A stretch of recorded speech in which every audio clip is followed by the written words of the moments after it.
ben, on va peut-être continuer justement avec des enfants plus petits. Parce que quand on va chercher justement les définitions de l'émerveillement, c'est pas très riche dans les différents dictionnaires.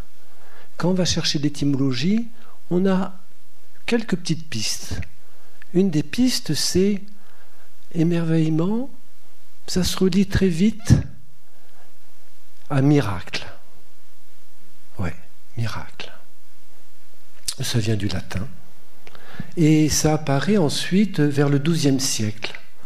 Et là, chose étonnante, c'est qu'il y a la merveille qui a deux sens. Un du côté de qu'on connaît, qui est du côté de la lumière, du côté, on pourrait dire, de la lumière, mais il y a un côté qui est plutôt du côté sombre, comme si on avait une double polarité. Et le côté sombre, ça renvoie à ce moment-là, au Moyen-Âge, à l'extraordinaire, mais au sens du malin, du diable, de la sorcellerie.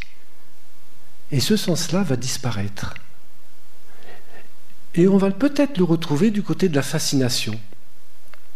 Mais pour l'instant, actuellement, ce qui est de l'émerveillement est du côté de la lumière, de la transcendance, on pourrait dire. Et ça m'a de suite fait penser à la nativité, à l'arrivée du tout petit homme, et à Noël, évidemment, avec les rois mages, l'étoile, finalement j'anticipe sur le prochain. Hein. Voilà. Parce que, comme émerveillement, on a un peu tous les âges, mais on a aussi des grands-parents ici, hein, qui ont vécu en tant que père, mère, mes grands-pères et grands-mères. Et avec l'arrivée d'un nouveau-né, on est de toute façon, quel que soit notre âge, émerveillé par ce qui apparaît. Enfin, je pense que vous n'allez pas me contredire. Hein? Parce que, finalement, qu'est-ce qui nous émerveille sur ce petit homme qui arrive ? D'une part, c'est quand même un nouveau venu. D'habitude, on les accueille, on essaye de les accueillir plutôt bien. Ce n'est pas toujours le cas, malheureusement. Et puis, ils sont tout petits. De regarder un tout petit qui fait 2 kilos, 3 kilos, qui est une apparence d'humain, mais presque dans tout petit modèle réduit, avec des petits doigts de pied, une petite bouche, des oreilles. C'est assez incroyable. Et ça procure une émotion qui est vraiment très partagée, à tel point que d'ailleurs les mères disent que quand on rend visite à leur nouveau-né, on les oublie entièrement. Elles disparaissent. Elles se retrouvent abandonnées, on pourrait dire. On n'a Dieu que pour ces tout petits-là. Et ça, c'est pas rien. Parce que du coup, on les imagine comme nous, en tout petit. Mais ce n'est pas du tout le cas. Un tout petit, c'est pas du tout, ça ne fonctionne pas du tout comme un adulte. D'une part, il ne marche pas, il ne parle pas.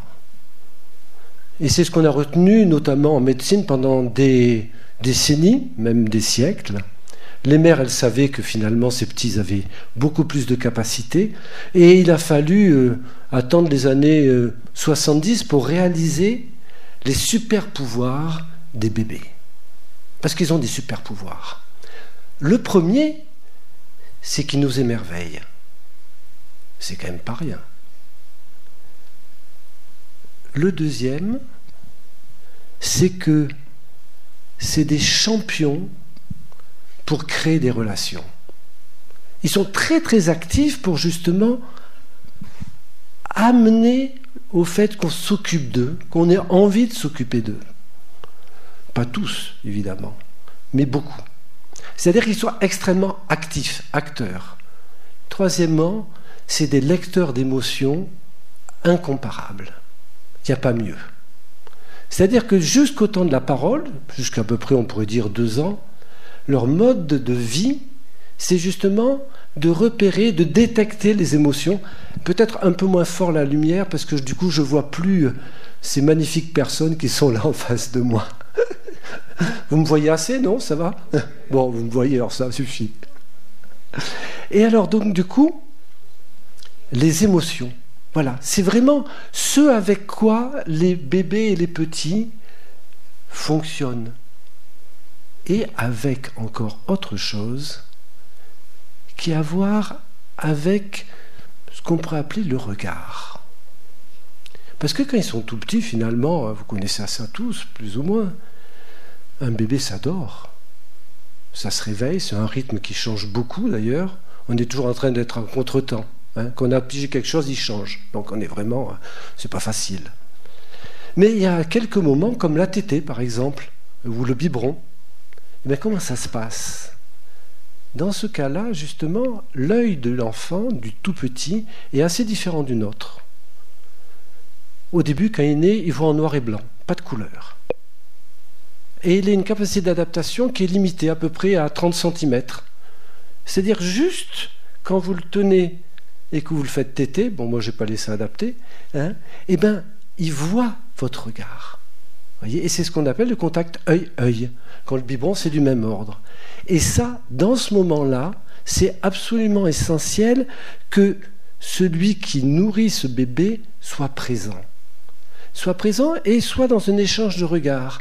Parce qu'il est nourri de lait, mais il y a d'autres nourritures qui sont essentielles pour les petits, vous le savez bien, c'est des nourritures affectives, des émotions, de l'échange. Dolto est une des premières à dire combien il était important à parler aux bébés et aux plus grands, à leur parler en tant que personne, en tant que sujet. Et ce à quoi ils sont sensibles, c'est pas tant les mots, mais c'est la mélodie. C'est ce qui se traduit dans le non-verbal de ce qu'on peut leur adresser. Et ça, ils le perçoivent très très bien. Ils le perçoivent à tel point que ils sont dans un échange, on pourrait dire presque de miroir. Selon l'émotion que vous allez avoir à ce moment-là, ils vont se lover dans ces émotions-là. Ils vont les ressentir. Et on le voit, mettons un petit qui se fait mal, par exemple, vous le relevez, puis finalement, vous arrivez à le câliner, vous vous souriez, et puis il va passer des pleurs au rire. Voyez ? Et ça, c'est vraiment une des particularités des tout-petits. Alors, quand on sait ça, effectivement, on se dit, ces temps-là, ces temps où on l'échange, sont des échanges importants. Et, justement, revenons au Moyen-Âge. Il y a cet émerveillement, mais il y a l'autre côté. Et l'autre côté, on l'a vu apparaître depuis, on pourrait dire, une quinzaine d'années, avec les smartphones. J'ai vu une pub il y a 2-3 ans qui faisait la pub justement pour un appareil qui permettait de donner le sein tout en regardant son smartphone. Voyez ? Et c'est quand même un des drames actuels, c'est que un certain nombre de parents se retrouvent à donner le sein ou à donner le biberon tout en regardant le smartphone. Ce qui fait que, vous voyez, tout d'un coup, ce qui est de l'émerveillement qui pourrait être dans le contact œil-œil comme ça avec le bébé, se transforme justement avec cet engin qui est absolument fascinant et qui du coup devienne une fascination du côté du diable, on pourrait dire. Vous allez me dire que mes références sont un petit peu bêtes. Mais vous voyez, il y a quelque chose là auquel il faut qu'on soit extrêmement attentif. Tout ce qui est justement des écrans jusqu'à 3 ans sont absolument nocifs pour des petits. Pourquoi ? Tout simplement parce que, malgré toute la qualité des dessins animés ou des images, elles ne sont pas interactives. Même si, effectivement, on fait d'énormes progrès avec l'intelligence artificielle, en tout cas, actuellement, elles ne sont pas interactives au sens de la richesse des échanges d'humains. Ce qui fait de l'humain, c'est l'humain. Absolument pas les images ou les machines, en tout cas jusqu'à un certain temps. Au moins jusqu'aux 3 ans. Parce que qu'est-ce qui se passe ? Dans les relations qu'on a entre nous, il y a toujours un élément de surprise. Vous ne pouvez jamais anticiper comment les choses vont se passer. Vous êtes toujours surpris par celui que vous rencontrez en face. Il y a quelque chose d'une richesse qui est absolument extraordinaire. Le monde réel est bien plus riche que tous les films qu'on peut vous montrer. D'une part parce qu'il y a tous les sens qui sont en éveil, et après il y a tout ce qui est de l'interaction. L'interaction, elle est en boucle. C'est interaction. Voilà. Et ça, c'est ce qui construit les petits. Et notre émerveillement, justement, par rapport à ce petit qui arrive, c'est justement de l'aider à construire. Alors, comment se construit l'émerveillement chez les petits? Bon, on n'en sait pas trop, mais on peut toujours s'amuser à essayer d'imaginer. Elle se construit justement en miroir. Les émotions, quand un petit arrive, on voit des enfants qui naissent et 2-3 heures après, ils se mettent à sourire. Et si l'adulte en face, la mère ou le père ou la personne, disent mais regarde, il sourit. Et de voir sourire un bébé, eh ben, ça vous émeut, ça vous émerveille. Et vous allez pouvoir le dire. Et de le fait de le ressentir, l'enfant, lui, va l'entendre et le ressentir. Et c'est comme ça qu'un sourire devient un sourire. Au début, c'est un mouvement, on pourrait dire, du corps, mais qui n'a pas forcément la teneur, l'incarnation de cette émotion-là. Et c'est dans l'échange avec vous que ça va prendre corps d'une certaine façon. Donc l'émerveillement naît de l'émerveillement de l'autre, du partage de cet événement ensemble dans un moment donné. Et les émotions, elles se transmettent comme ça, elles se construisent sous cette forme-là. Et les émotions, elles ont toujours une dimension corporelle, au sens de les sensations, et notamment, on le retrouve plus tard, quand les gens parlent de leurs sensations, et qu'on leur demande actuellement, ce qui est la grande mode, de dire, mais finalement, dans quelle émotion tu es, le soleil, pas le soleil, etc. Donc on nous apprend à différencier des émotions, ce qui est pas mal. Mais l'intérêt, c'est d'abord de les ressentir. Voilà. Et les enfants, petits, les ressentent énormément. Eh ben regardez, là, on voit de magnifiques visages qui apparaissent, et qui nous regardent en plus. Sauf qu'effectivement, c'est des images.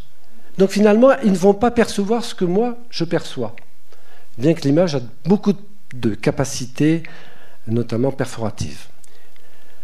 Alors, si on avance un petit peu, cet émerveillement va prendre plusieurs éléments.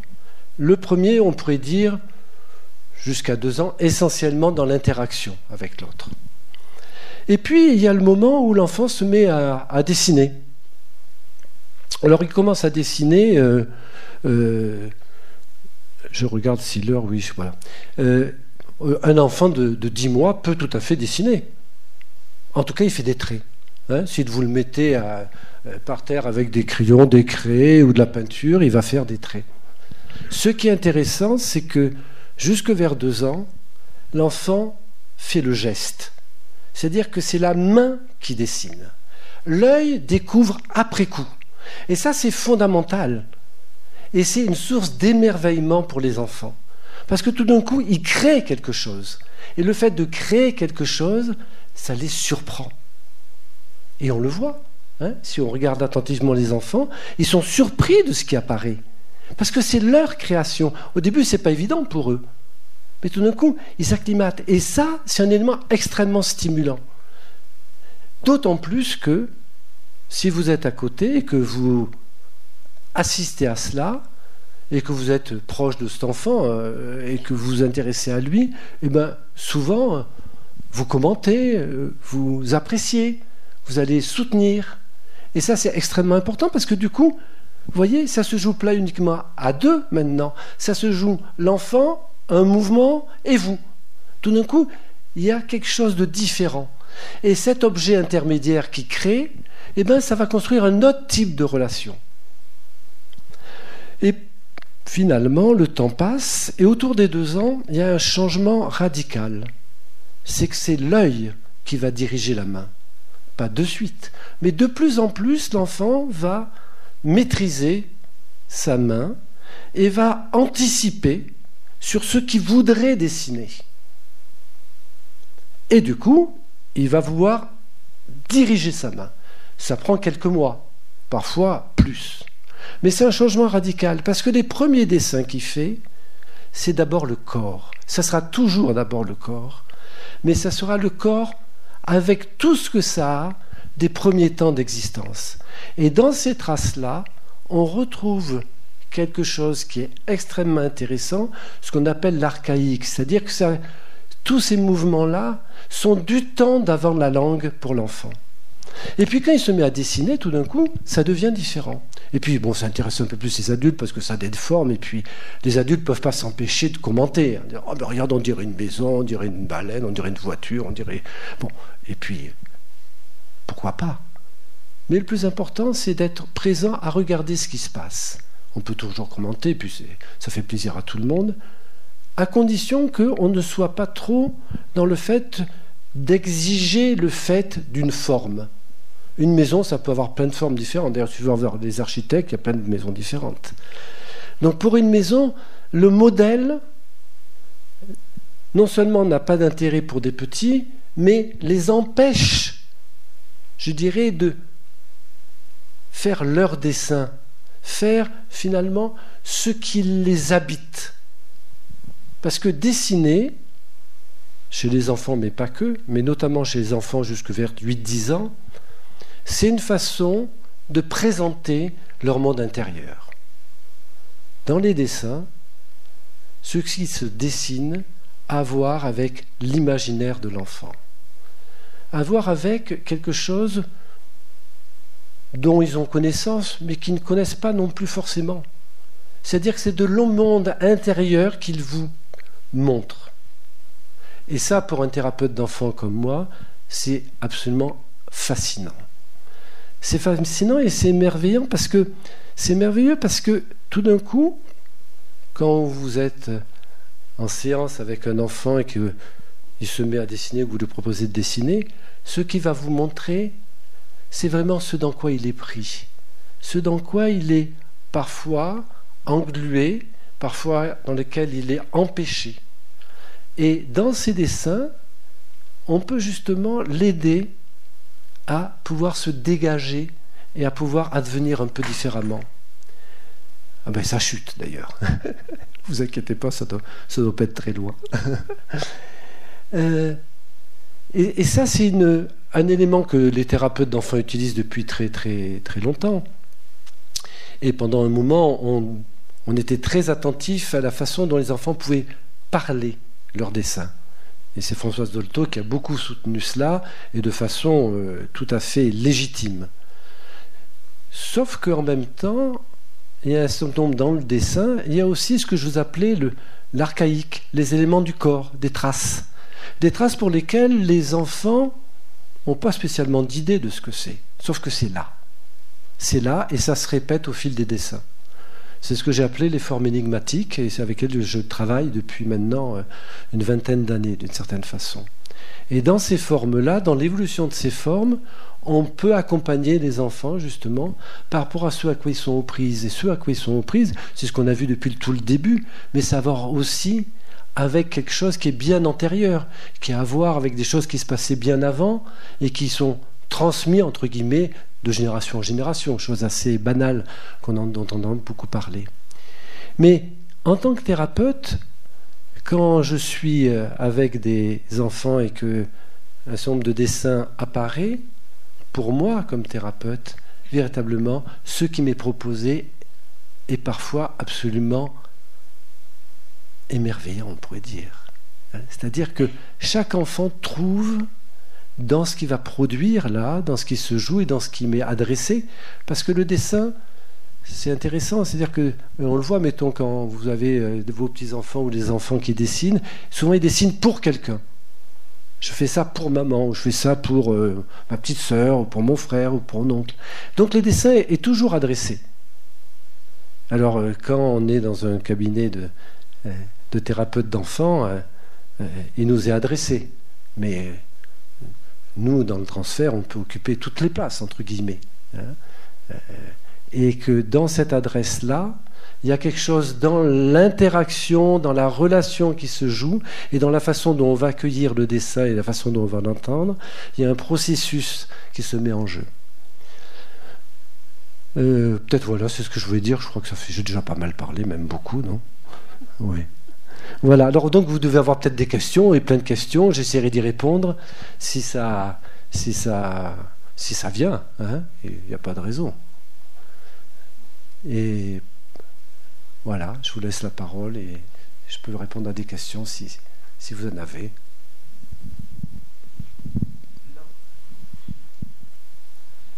Bon, l'enfant qui dessine choisit des couleurs.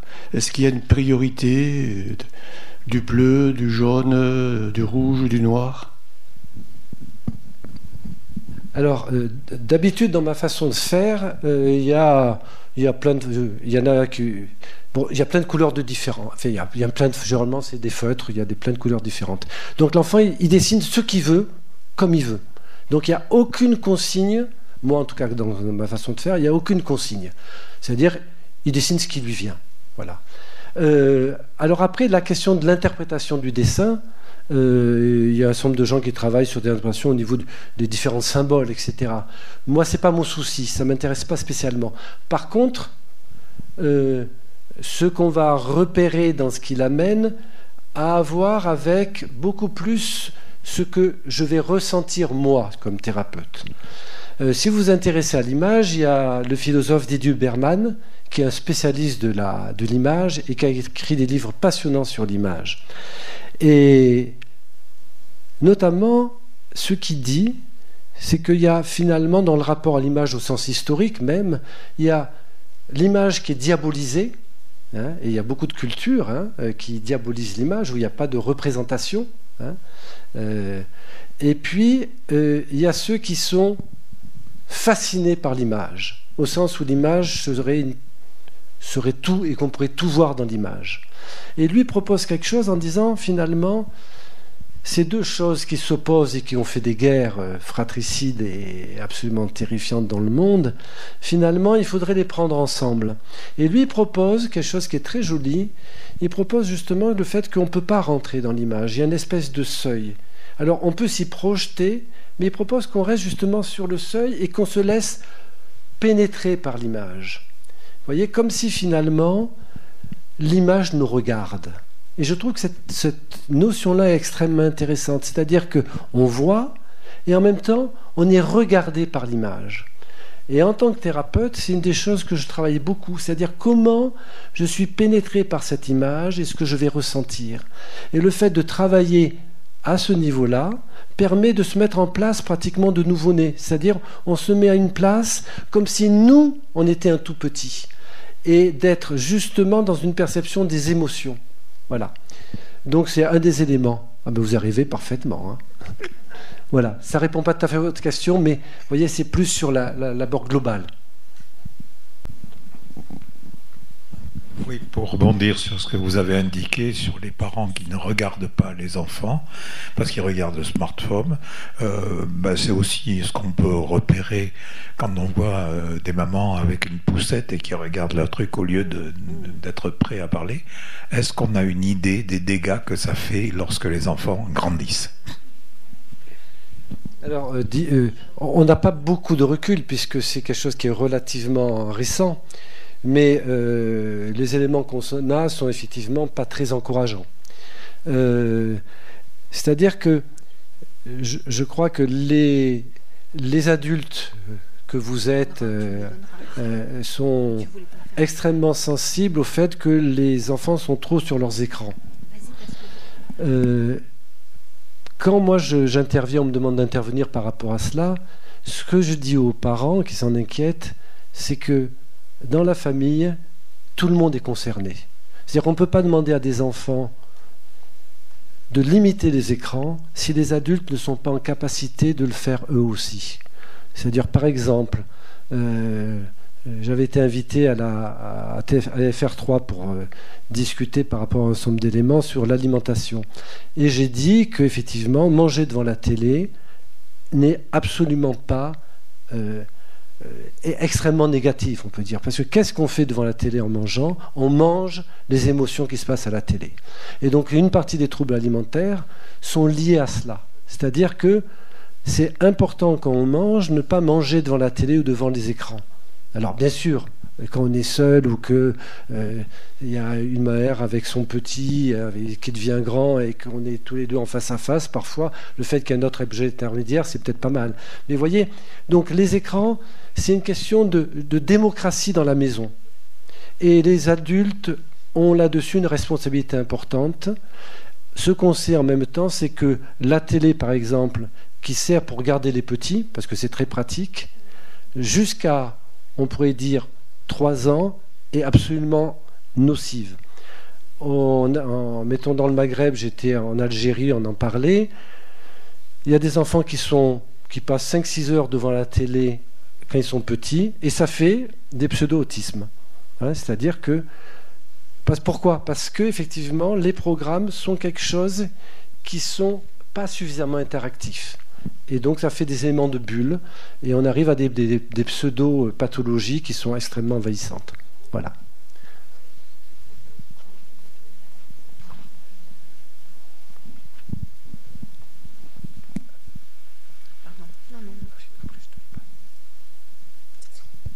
Tout à l'heure, vous avez parlé du pouvoir des enfants. Moi, j'ai remarqué, avec les animaux, ils sont extraordinaires. On ne sait même pas si c'est l'animal qui vient ou si c'est l'enfant qui vient. Ils communiquent, mais comment ils font ?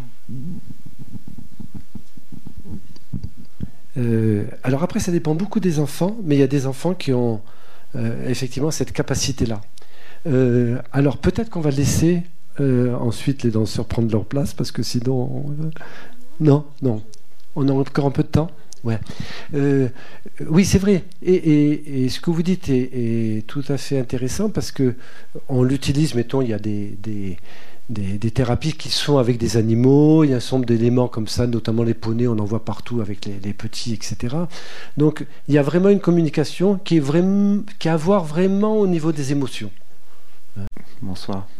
Moi j'ai un fils qui a 11 ans, donc après moi vous avez parlé des tout petits, et il est comme moi, et je pense qu'il n'est pas très doué foncièrement en dessin. Comment on fait pour les enfants en grandissant, est-ce qu'ils continuent à avoir de plaisir à dessiner, même à leur petit niveau ?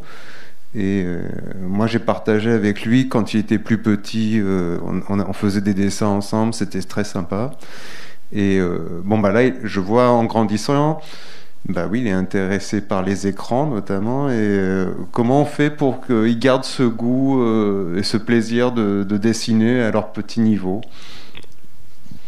Mais c'est une question intéressante. Après, le grand changement de ces dernières années, le grand changement, c'est les animés, c'est les mangas.